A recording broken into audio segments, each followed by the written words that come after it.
Hello everyone, welcome to True Way Education. तो suppose दोस्तों आप इमेजिन करो कि आपने अपने एरिया में किसी एमएलए को किसी एमपी को अपने एरिया से इलेक्ट किया। तो दैट कि जो आपके एरिया का जो इशू है वो पार्लियामेंट में स्टेट लेजिस्लेचर में जाके वो पर्सन जो आपका रिप्रेजेंटेटिव है वो वहाँ पे उठाएगा और उसका कोई सोल्यूशन होगा। लेकिन आपको 6 मंथ बाद 1 ईयर के बाद पता चले कि जो आपने रिप्रेजेंटेटिव इलेक्ट किया है वो कोई भी आपका जो काम है, आपके एरिया का काम है, वो आपको रिप्रेजेंट नहीं कर रहा अच्छे से। ना तो कोई आपके एरिया का विज़िट कर रहा है, ना ही कोई पार्लियामेंट में उसका पार्टिसिपेशन है, कोई क्वेश्चन वहाँ पे वो रेज़ ही नहीं कर रहा। तो आप इस सिचुएशन में क्या कर सकते हो? तो वन वे तो ये है कि आप 5 ईयर तक वेट करो और दोबारा से फिर जब री-इलेक्शन होंगे तो आप दोबारा से किसी नए रिप्रेजेंटेटिव को इलेक्ट करो और फिर जो दोबारा से वो सेम प्रोसीजर चलेगा। तो सेकंड, अगर कोई हमारी कंट्री में ऐसा डेमोक्रेटिक वे एस्टैब्लिश हो कि जिसके चलते हम मिड वे में ही उस एमएलए, उस एमपी को हटा सकें। तो ऐसा ही एक जो प्रोसीजर है, रिसेंटली एक प्रपोज़ल ऐसा ही हमारी पार्लियामेंट में रिप्रेज़ेंट किया गया है बाय द जो हमारे आम आदमी पार्टी के एमपी हैं श्री राघव चड्ढा जी, उनकी तरफ से जो है इसे लाया गया है, that is right to recall. ये अभी एक प्रपोज़ल है, इसके ऊपर अभी कोई भी डिस्कशन आगे फर्दर नहीं बढ़ा है। अभी के लिए ये एक प्रपोज़ल है जिसको कि प्रेज़ेंट किया गया है, that is right to recall. अब राइट टू रिकॉल का मतलब क्या है कि हम किसी एमएलए और एमपी को जब इलेक्ट कर लेते हैं, तो हमारे कॉन्स्टिट्यूशन के मुताबिक उसको 5 ईयर का एक टेन्योर जो है अलॉट किया जाता है। उससे पहले हम उसको हटा नहीं सकते, लेकिन कुछ स्पेशल सिचुएशन में हम उसको हटा सकते हैं, वो हम आगे डिस्कस करेंगे। तो राइट टू रिकॉल कहीं न कहीं जो वोटर्स हैं, उनको एक जो है एज देता है कि वो मिड वे में ही अगर उनके इलेक्टेड रिप्रेजेंटेटिव हैं, जो वो काम नहीं करे, तो उनको हटाने का कहीं न कहीं उनको राइट प्रोवाइड करता है।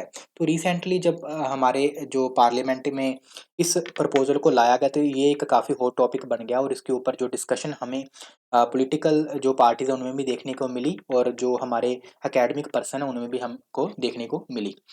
तो अगर आप भी UPSC, state PSC and other competitive exam के लिए प्रिपेयर कर रहे हैं और ऐसे ही news analysis and current related updates के लिए आप फॉलो कर सकते हैं ट्रू वे एजुकेशन को। तो चलिए देखते हैं कि राइट टू रिकॉल है क्या? तो राइट टू रिकॉल बेसिकली एक डेमोक्रेटिक जो है मैकेनिज़्म है that allow the voters to remove an elective representative before the completion of their term through a petition and voting process. तो यहाँ पे बताया गया कि वोटिंग प्रोसेस के थ्रू वो जो है अपने रिप्रेजेंटेटिव को जो है वहाँ से हटा सकते हैं बाय पिटीशन और by voting process in the mid way, यानी कि उनकी टर्म जो उनको अलॉट की गई थी 5 ईयर की, उससे पहले ही उनको हटा सकते हैं। और इसको हम एक डायरेक्ट जो है डेमोक्रेसी का टूल जो है मान सकते हैं, जैसे कि रेफरेंडम होता है और प्लेबिसाइट होता है। अब रेफरेंडम और प्लेबिसाइट क्या होते हैं कि जब किसी एक पॉपुलर डिमांड के ऊपर, एक पॉपुलर ओपिनियन के ऊपर जब वोटिंग करवाई जाती है किसी एक रीजन में, किसी एक कंट्री में, उस डिसीजन के ऊपर, तो उसको हम रेफरेंडम या प्लेबिसाइट बोल देते हैं। लेकिन राइट टू रिकॉल क्या होता है कि जब हम किसी इलेक्टेड ऑफिशियल या किसी इलेक्टेड रिप्रेजेंटेटिव को टारगेट करते हैं, यानी कि उसको हटाने के लिए जब वोटिंग करें, तो उसको हम राइट टू रिकॉल बोल देते हैं। अगर हम बात करें कि ये जो कॉन्सेप्ट है राइट टू रिकॉल का, क्या ये अभी आया है या इससे पहले भी इसके ऊपर डिस्कशन हुई है? तो अगर हम देखें तो इसके ऊपर डिस्कशन जो है काफ़ी पुराने समय से हो रही है। इवन कि कॉन्स्टिट्यूएंट असेंबली में भी इसके ऊपर डिबेट हुई थी। लेकिन तब हमारी कंट्री में जो हमारी पॉलिटिकल सिचुएशन थी वो इतनी स्टेबल नहीं थी। इसको देखते हुए जो बाबा साहब अम्बेडकर थे और अदर जो वहाँ पे पर्सन थे, कॉन्स्टिट्यूएंट जो असेंबली के मेंबर थे, उन्होंने फिलहाल इसको वहाँ पे ऐड नहीं किया था उस समय पॉलिटिकल स्टेबिलिटी को देखते हुए। अगर हम बात करें हमारे कॉन्स्टिट्यूशन के मुताबिक अभी कौन से आर्टिकल हैं जो इसके रिलेटेड हैं, जो राइट टू रिकॉल या फिर हमारी जो एमपी एमएलए हैं उनके रिलेटेड जो है, उनके रिमूवल, उनके अपॉइंटमेंट के रिलेटेड हैं, तो उनको हम डिस्कस करते हैं। अगर हम बात करें कि इंडिया में अभी फिलहाल के लिए जो है राइट टू रिकॉल का कोई भी प्रोविजन एमएलए और एमपीज के लिए नहीं है। अगर हम इसके रिलेटेड रेलेवेंट आर्टिकल देखें तो देखिए आर्टिकल 83 एंड 172 के मुताबिक फिक्स किया जाता है tenure of the parliament and state legislature का, जो कि नॉर्मली 5 ईयर होता है, अनलेस अगर प्रेसिडेंट के ऑर्डर के मुताबिक उसको डिसॉल्व ना किया जाए, तो 5 ईयर ही नॉर्मली रहता है। आर्टिकल 101 एंड 190 जो है डील करते हैं वेकेशन ऑफ सीट्स का, यानी कि जो हमारी पार्लियामेंट एंड स्टेट लेजिस्लेचर है उसमें जो सीट्स का वेकेशन है उसके डील करता है आर्टिकल, जो हमारी पार्लियामेंट है उसमें 101, जो स्टेट लेजिस्लेचर है उसमें डील करता है 190। अब अगर हम वेकेशन की बात करें तो वेकेशन जो सीट्स का वो कैसे-कैसे हो सकता है? तो फर्स्ट है रेजिग्नेशन। अगर हम बात करें राज्यसभा की, तो जो मेंबर है वो अपना रेज़िग्नेशन प्रोवाइड करेगा किसको? स्पीकर को। अगर हम लोकसभा की बात करें तो वहाँ पे रेज़िग्नेशन जो है, जो हमारे राज्यसभा के चेयरमैन होते हैं, उनको जो है रेज़िग्नेशन दिया जाता है। इसी के साथ दूसरा जो हो सकता है कि जिससे जो वेकेंट हो सकती है, दैट इज़ एब्सेंस। अगर कोई मेंबर 6 मंथ कंसेक्युटिव उस हाउस की मीटिंग से एब्सेंट रहता है, तो उसको भी जो है उस सीट को वेकेंट मान लिया जाता है। दूसरा जो आता है, that is a dual membership. Dual membership का मीनिंग है कि अगर कोई मेंबर दोनों हाउसेस में, राज्यसभा में भी और लोकसभा दोनों में इलेक्ट हो गया, तो उसको किसी एक सीट को वेकेंट वहाँ पे करना पड़ेगा। ऐसे ही अगर कोई मेंबर स्टेट लेजिस्लेचर में भी इलेक्टेड हुआ है और उधर पार्लियामेंट में भी इलेक्टेड हो गया, तो उसको भी जो है अपनी एक सीट को वेकेंट करना पड़ेगा। तो ये जो दोनों आर्टिकल है 101 एंड 190 डील करते हैं वेकेशन ऑफ सीट से। अगर हम बात करें डिसक्वालिफिकेशन की, तो उससे डील करता है हमारा आर्टिकल 102 एंड 191। 102 पार्लियामेंट में और 191 जो है स्टेट लेजिस्लेचर में। अब किसी मेंबर का डिसक्वालिफिकेशन होना वो डिपेंड करता है अलग-अलग क्राइटेरिया पे, जैसे कि holding office of the profit, यानी कि वो एज़ ए मेंबर होते हुए उसने किसी और पब्लिक ऑफिस ऑफ प्रॉफिट को होल्ड किया है, तो उस समय वो डिसक्वालीफाई हो जाएगा उस हाउस से। अगर किसी फिजिकल कंडीशन के चलते अनसाउंड जो है उसका माइंड हो जाता है, बॉडी, उस केस में भी उसको डिस्क्वालीफाई किया जा सकता है, या वो किसी फाइनेंशियल फ्रॉड या फिर इंसॉल्वेंसी में अगर इन्वॉल्व होता है, तो उस केस में भी उसको डिस्क्वालीफाई किया जा सकता है। इसके बाद डिस्क्वालिफिकेशन का जो एक और मेन जो ग्राउंड बनता है, that is anti defection law, जो कि हमारे 10th शेड्यूल में दिया गया है।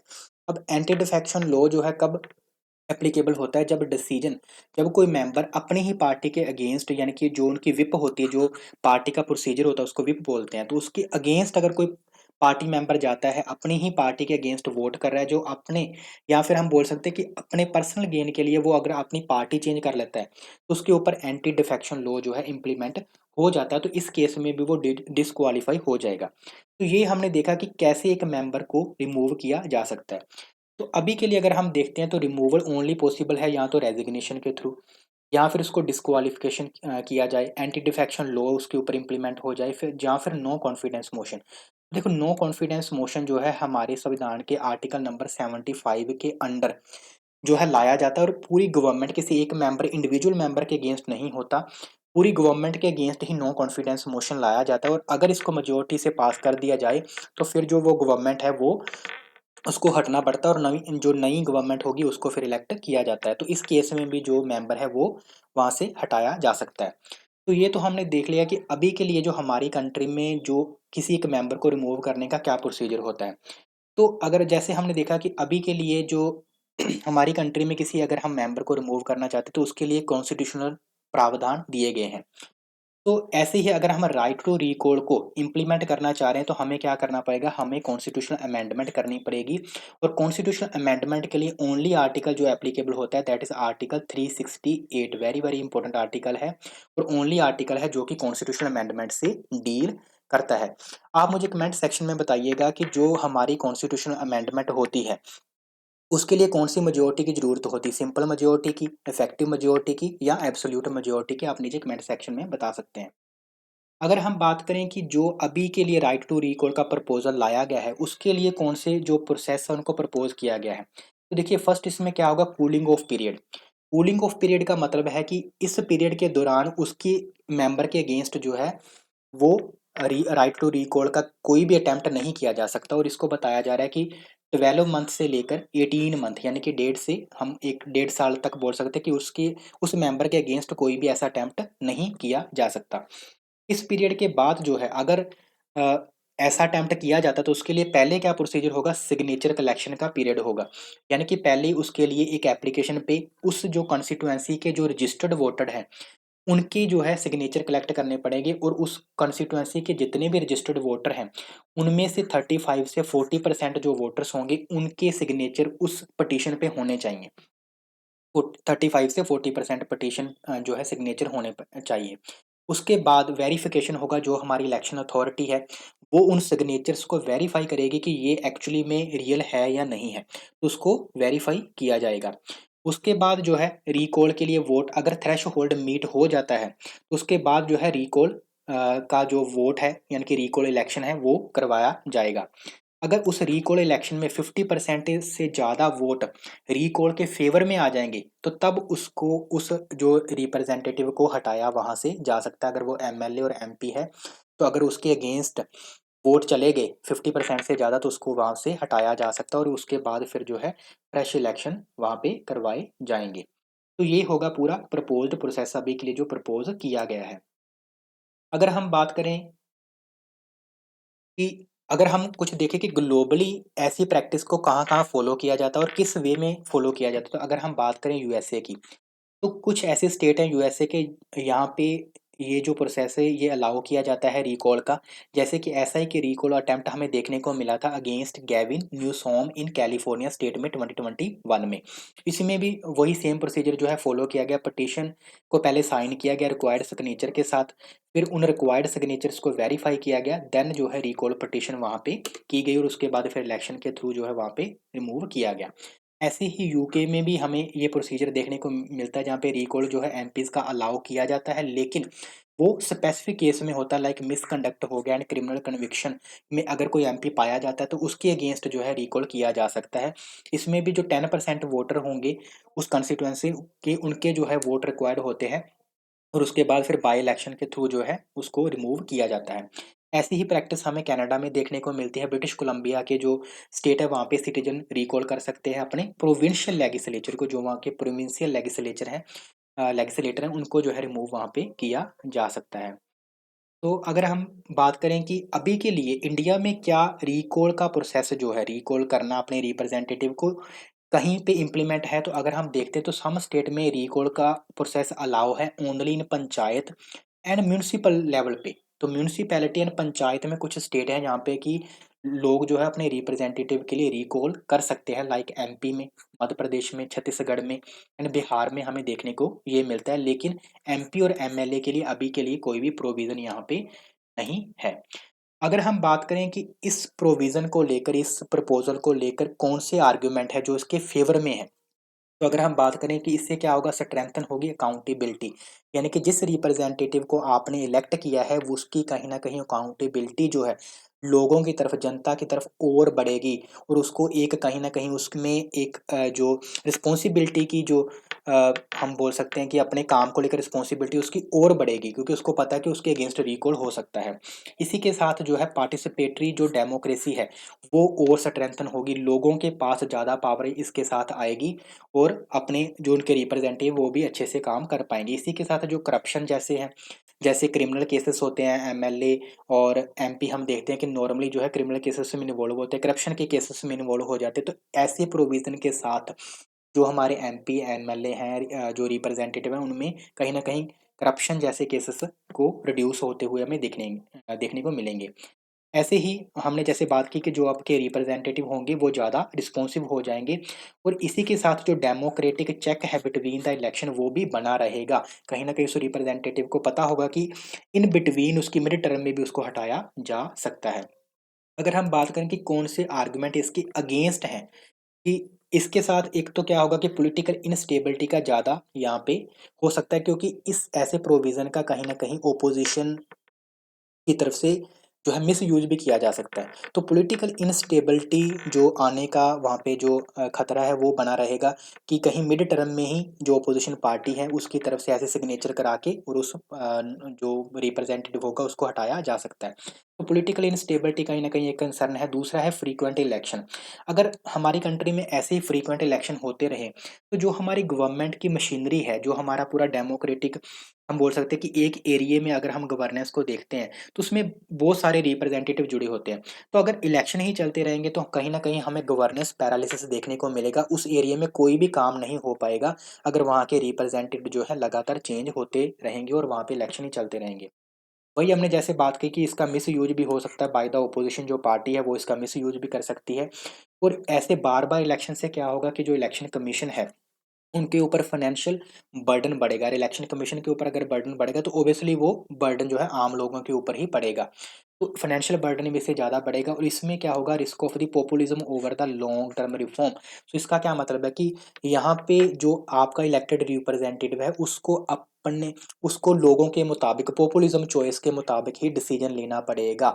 वो कोई भी अगर लॉन्ग टर्म रिफ़ॉर्म के लिए सोच रहा है, अगर सपोज़ कि आप मान सकते हैं कि ऐसी कोई फ्री की अगर कोई सर्विस पहले से चलती आ रही है और आपका रिप्रेजेंटेटिव सोचता है कि इसको बंद किया कर दिया जाए अभी के लिए, तो वो ऐसी चॉइस नहीं कर पाएगा, कहीं न कहीं उसको जो है डर बना रहेगा कि उसको ऐसे राइट टू रिकॉल से हटाया जा सकता है।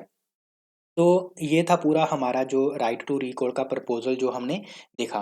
तो एक क्वेश्चन है, आप नीचे कमेंट सेक्शन में इसका जो है आंसर नीचे कर सकते हैं। तो देखिए, द कॉन्स्टिट्यूशन ऑफ इंडिया, इसी बेस पे, इस लेक्चर के बेस पे आप इसको ईज़ी कर सकते हैं।